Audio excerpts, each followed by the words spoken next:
eu sou Orideia Lima e irei ministrar com vocês a disciplina Educação, Trabalho e Mudanças Sociais, com carga horária de 30 horas. Desejo boa sorte, boa aprendizagem nesse processo. Nessa primeira unidade, abordaremos a temática Cultura, Trabalho e Educação. Na Índia, onde os casos de meninos lobos foram relativamente numerosos, descobriram-se em 1920 duas meninas, Amala e Kamala, vivendo no meio de uma família de lobos. A primeira tinha 1 ano e meio e veio a morrer 1 ano mais tarde. Kamala, de 8 anos de idade, viveu até 1929. Não tinham nada de humano e o seu comportamento era exatamente semelhante àquele de seus irmãos lobos.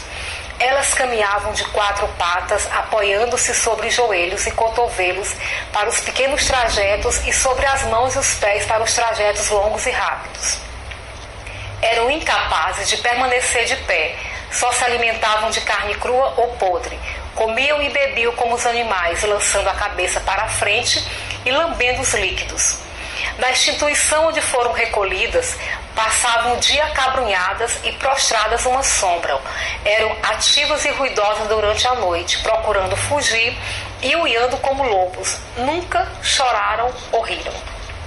Kamala viveu durante 8 anos na instituição que a acolheu, humanizando-se lentamente.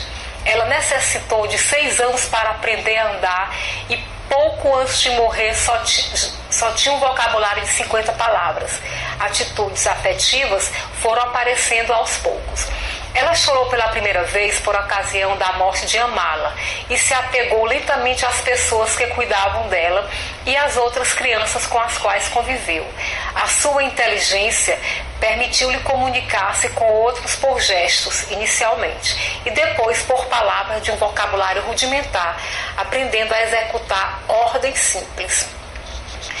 Esse relato, ele é verídico e vai nos levar à discussão a respeito das diferenças entre o homem e o animal. E o processo de humanização, favorecido principalmente pela construção da cultura, por meio do trabalho e por meio da educação. Então agora iremos tentar estabelecer uma diferença entre a atividade animal e a atividade humana. A atividade animal, ela é desenvolvida por ações caracterizadas por reflexos e instintos. Essas ações, elas são regidas por leis biológicas e são idênticas na mesma espécie e invariáveis de indivíduos para indivíduo. Essas ações, essas atividades animais, elas são realizadas com rigidez e muita precisão. Elas são ações hereditárias e cada ação praticada pelo animal ignora a intencionalidade da própria ação.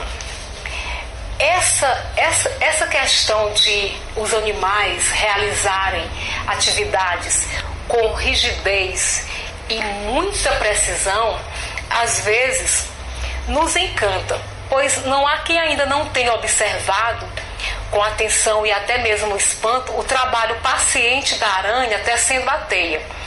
O que acontece é que os atos realizados pela aranha ao tecer uma teia, esses atos não têm história, não se renovam e não são os mesmos em todos os tempos, né? Salvo as modificações determinadas pela evolução das espécies e decorrentes das mutações genéticas. A atividade animal, ela é regida pela inteligência. E a inteligência que os animais apresentam, segundo os estudiosos, é uma inteligência chamada de concreta, uma inteligência prática, que depende do momento vivido, né? Essa inteligência, ela objetiva a resolução de uma situação problematizada. Ou seja, as ações dos animais não adquirem o significado de uma experiência de vida propriamente dita, como acontece conosco, os humanos. Para ter uma ideia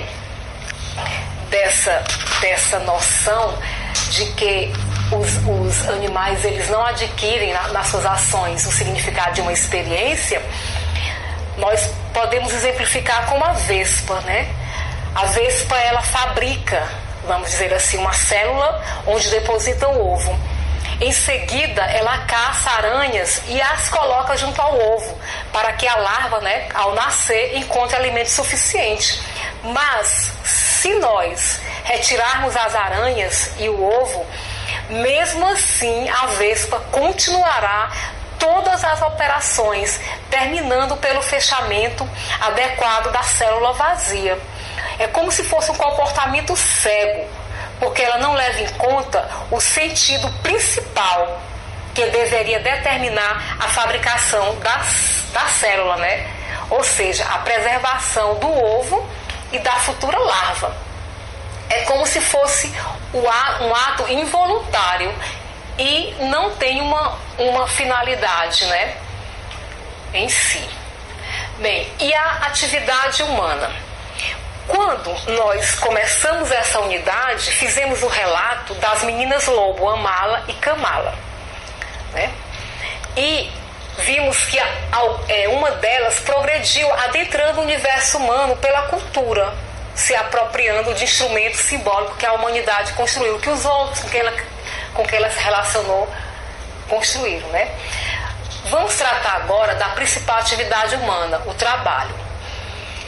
O homem transforma a natureza, tornando possível a cultura. Essa ação de transformação, ela é intencional. Os homens, diferentemente dos animais, né? Os homens reproduzem técnicas que os outros já inventaram. E ao inventar outras técnicas, essa ação se torna fonte de ideias, ao mesmo tempo se torna experiência. A experiência humana, portanto, não se separa do caráter abstrato da inteligência humana. Enquanto que os animais têm a inteligência concreta, no homem a inteligência é abstrata, porque ela deriva da própria experiência, certo? E o que seria esse trabalho humano, essa atividade humana na forma de trabalho? O trabalho é a atividade humana de transformação da natureza. Toda vez que o homem interfere na natureza, ele realiza trabalho e produz cultura. O trabalho, ele é dirigido por finalidades conscientes, né? Ele é um ato que existe às vezes antes como pensamento, como possibilidade, e a execução é o resultado da escolha dos meios necessários para atingir os fins propostos, certo? Então, assim, essa ação dirigida por finalidade é uma ação social, porque os homens se relacionam para produzirem a própria vida, enquanto que o animal permanece envolvido na natureza, não a transforma. O homem transforma a natureza, tornando possível o que nós chamamos de cultura. Bem, mas essa ação do homem na natureza, que é o trabalho, ele se relaciona com a dimensão da liberdade ou da alienação. Vamos ver a relação entre trabalho e liberdade. Bem, a natureza, ela se apresenta ao homem como um destino, como uma faticidade, como algo dado. O homem interfere na natureza, transcendendo aquilo que é imposto. Então, o trabalho seria a condição de superação do homem dos determinismos que a natureza impõe. E a liberdade seria a capacidade de compreender o mundo, de projetar mudanças e realizar projetos. Nesse aspecto, trabalho e liberdade se relacionam. E quando que o trabalho é uma condição de alienação? O trabalho humano, vai se caracterizar como trabalho alienado em situações de exploração. Mas o que significa alienação? Alienação vem do latim alienare, que significa afastar, distanciar, separar.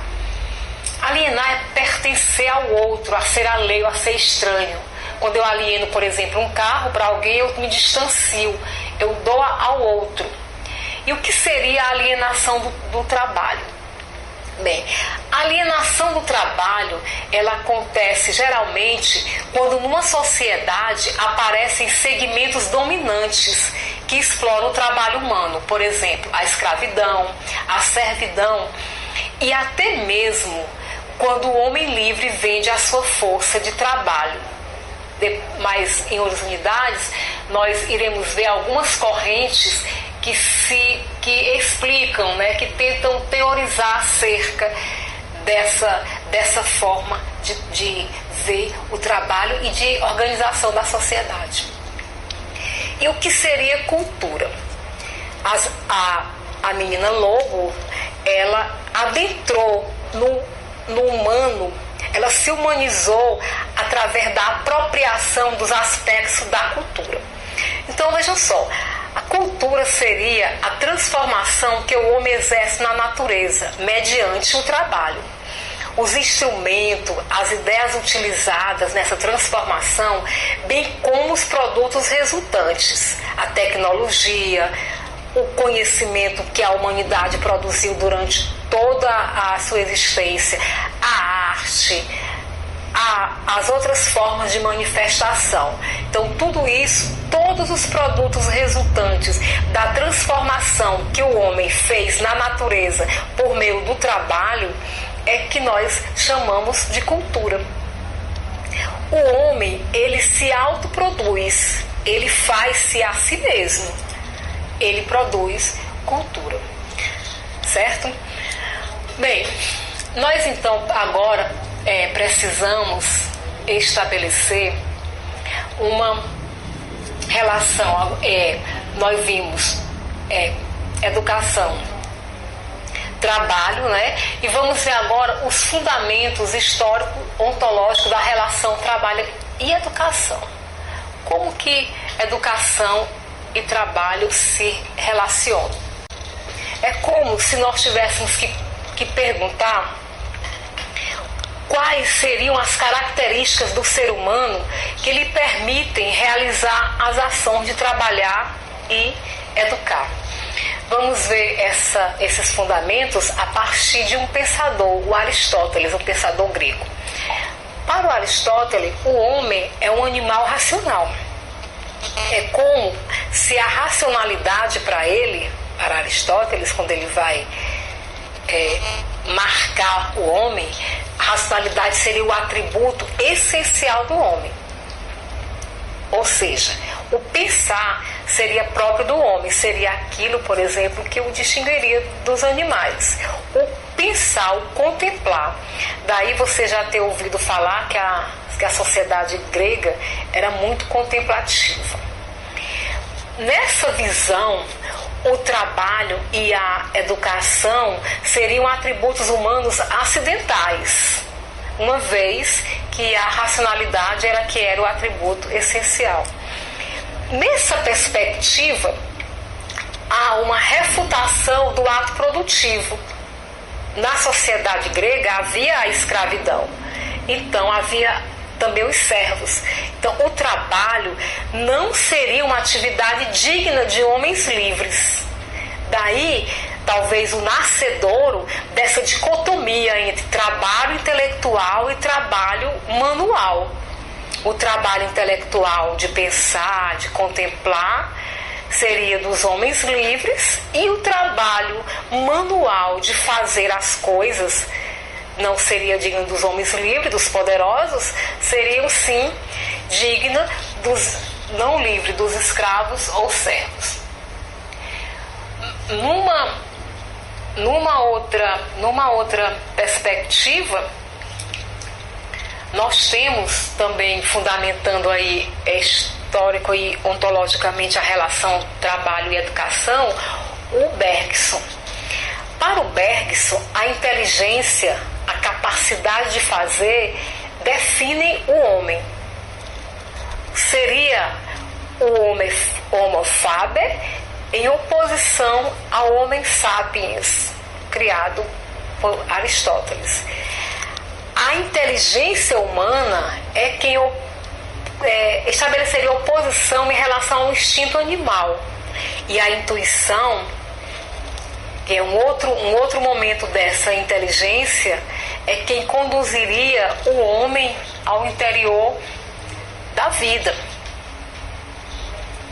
Essa concepção de Bergson, ela deriva algumas teorias e ela é formada, essa concepção, por um caráter especulativo e metafísico do homem, dá essa dimensão metafísica do homem.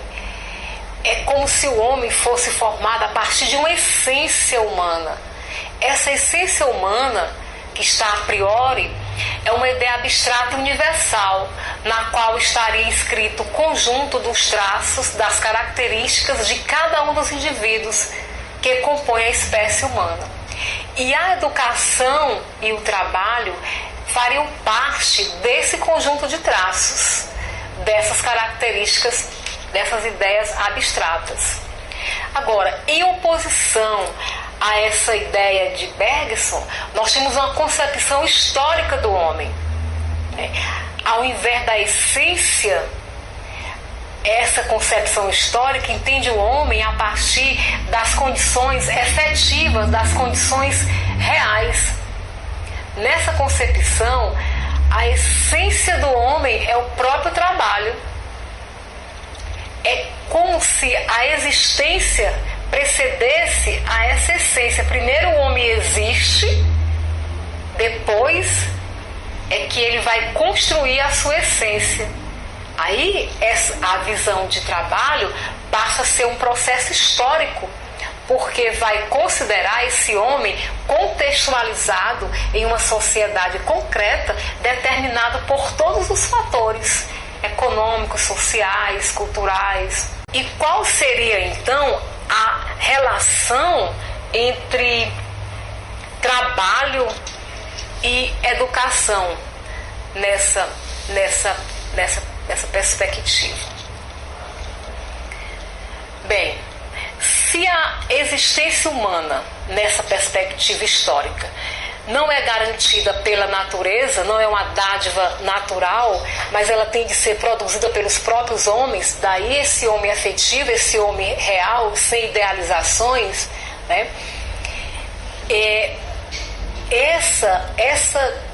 Essa construção da existência humana é nada mais do que um produto do próprio trabalho. Isso significa, né, como eu já falei, que o homem não nasce homem, ele forma-se homem. Ele não nasce sabendo produzir-se como homem.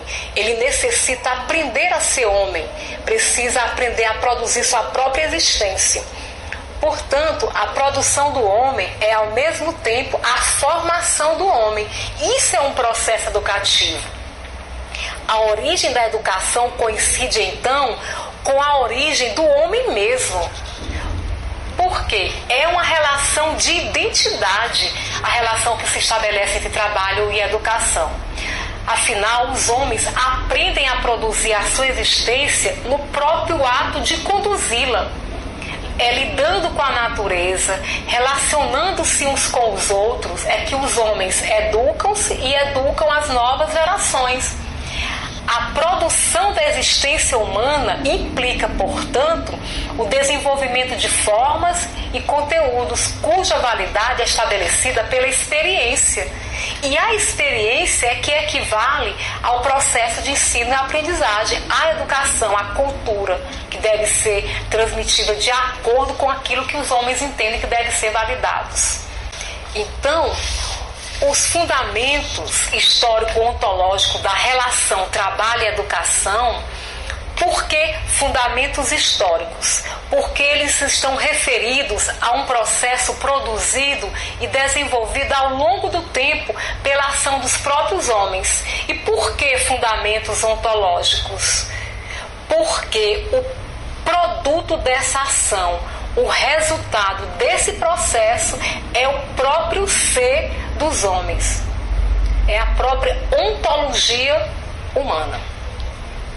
Obrigada. E na próxima unidade a gente estabelece a separação entre trabalho e educação durante essa construção humana e depois a tentativa de desfazer essa dicotomia, a tentativa de vincular trabalho e educação. Obrigada.